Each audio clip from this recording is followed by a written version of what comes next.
दिनानिमित्त आज साई दत्त मित्र मंडळ घनसोली यांनी जो प्रोग्राम आयोजित केलेला त्याबद्दल काय सांगाल? एक छान कार्यक्रम साई दत्त मित्र मंडळातर्फे आज घनसोली येथे घेण्यात आलेला आहे। कवी आणि लेखक कुसुमाग्रज यांच्या जन्मदिनानिमित्त मराठी भाषा दिन महाराष्ट्रामध्ये जो मानला जातो त्यानिमित्त आज लहान मुलांना मराठीची अवगत करून देण्याचे काम आज महाराष्ट्राच्या मुख्यमंत्र्यांनी सुद्धा 1ली ते 10वी पर्यंत मराठी भाषा सक्तीची केलेली आहे। त्यामुळे मराठीचे ज्ञान या लहान बालकांना असणे जरुरी आहे। आज साई दत्त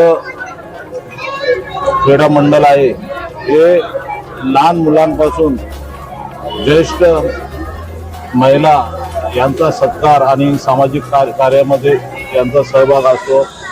आणि जे आज मला अवगत नव्हते मराठी भाषा दिनाचं महत्त्व ते आज मला सुद्धा त्यांनी पटवून दिलेलं आहे, त्याबद्दल त्यांचे धन्यवाद। आणि इथे या कार्यक्रमामध्ये जे लहान आणि थोडा मोठ्यांनी भाग घेतला त्यांचे सुद्धा धन्यवाद आणि त्यांना पुढील वाटचालीस शुभेच्छा। साई दत्त मित्र मंडळाने कशा प्रकारे प्रोग्राम आयोजित केला, कुठल्या स्पर्धा घेण्यात आल्या?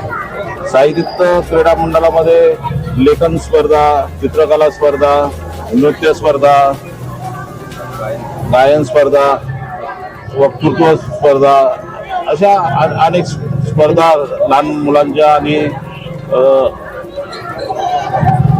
आणि पुस्तकं वाटप सुद्धा केलेले आहेत।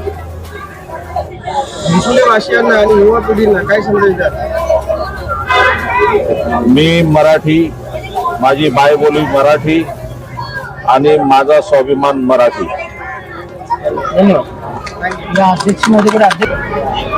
आजचा जो राज्यभाषा मराठी राज्यभाषेनिमित्त जो काही कार्यक्रम केलेला आहे काय सांगणार आहात? एकंदरीत या ठिकाणी अनेक जे युवक आहेत, विद्यार्थी आहेत, विद्यार्थिनी आहेत, प्रत्येक ह्याच्यामध्ये सहभाग घेतलेले आहेत, काय सांगणार आहात?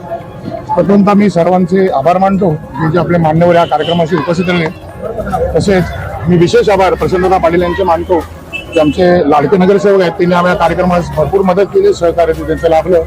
हा कार्यक्रम करण्याच्या साई दत्त मित्रांमध्ये हेतू आहे की आपली मराठी भाषा जी आता आपण कमी म्हणजे लोप पावली असे म्हणत पण खूप कमी प्रमाणात त्याचा वापर करतात मुलं, इंग्लिश हिंदी वगैरे याचा जास्तीत जास्त वापर करतात। तर साई दत्त मित्र मंडळाने एक असा प्रोग्राम किंवा कार्यक्रम उपस्थित करावा की जेणेकरून आपली मराठी भाषा जास्तीत जास्त वापरली जाईल व आपल्या मराठी भाषेचा जास्तीत जास्त प्रचार होईल व ही मराठी भाषा जी आपली मायबोली आहे, जी आपली मातृत्व म्हणजे आपल्या आईकडनं आलेली भाषा आहे ती कशी टिकवता येईल आणि सर्वत्र कसा प्रसार होईल हा साई दत्त मित्र मंडळाने या कार्यक्रमातर्फे दाखवून दिलेला आहे। ह्या कार्यक्रमामध्ये साई दत्त मित्र मंडळाने विविध कार्यक्रमाची रूपरेखा आखली होती। या कार्यक्रमामध्ये बरेचसे आपले जे बालकलाकार आहेत त्यांनी आपल्या कला सादर केल्या। आत्ताच आपण नृत्य स्पर्धा झाली आहे, आता विविध हस्ताक्षर स्पर्धा आहे, चित्रकला स्पर्धा आहे, गायन स्पर्धा आहे, वक्तृत्व स्पर्धा आहे। मंडळाचं फक्त एवढंच कार्य आहे की जास्तीत जास्त मराठी भाषेचा प्रसार व्हावा आणि आपली मायबोली मराठी ही सर्वांपर्यंत पोचावी आणि जास्तीत जास्त या भाषेचा वापर व्हावा।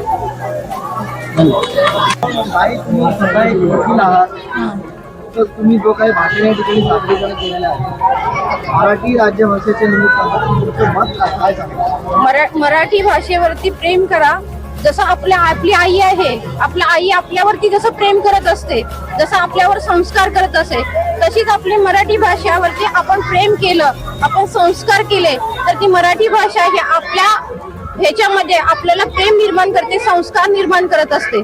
आपण म्हणत असतो 1ली ते 10वी पर्यंत शिक्षण हे मराठी भाषेत झालंच पाहिजे, कारण मी स्वतः मराठी भाषेची विद्यार्थिनी आहे। आपण आता बघतो समाजामध्ये की 1ली 10वी पर्यंत आपला मुलगा आपण अट्टास करतो इंग्लिश भाषेमध्ये शिकला पाहिजे, परंतु हा चुकीचा आहे।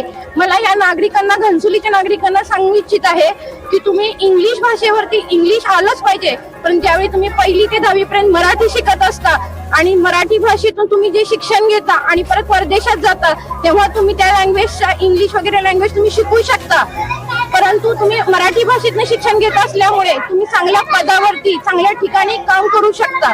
म्हणून तुम्ही मराठी भाषेवर, आणि मला एवढं म्हणायचंय की जर का आपण आपल्या भाषेवर प्रेम केलं तर आपण दुसऱ्यांच्या भाषेवर प्रेम करू शकतो. त्याच्यामुळे मी सगळ्यांना सांगू शकते की तुम्ही मराठीवरती प्रेम करा. आणि मी तुम्हाला आज एक आदरपूर्वक सांगू शकते की आज मी सेक्टर 5 मध्ये घनसोलीमध्ये राहते, परंतु आजपर्यंत कुठल्याही मराठी कार्यक्रमामध्ये इथं कोणताही नगरसेवक कधी आजपर्यंत आलेला नाहीये. परंतु आज आमचे लाडके दादा आहेत प्रशांत दादा पाटील, तर हे आज पहिल्यांदाच इथे या कार्यक्रमाला आलेले आहेत नगरसेवक म्हणून. त्यामुळे आम्ही एक भाग्य समजतो की आज आम्हाला कार्यक्रमाला आमचे नगरसेवक मिळालेले आहे.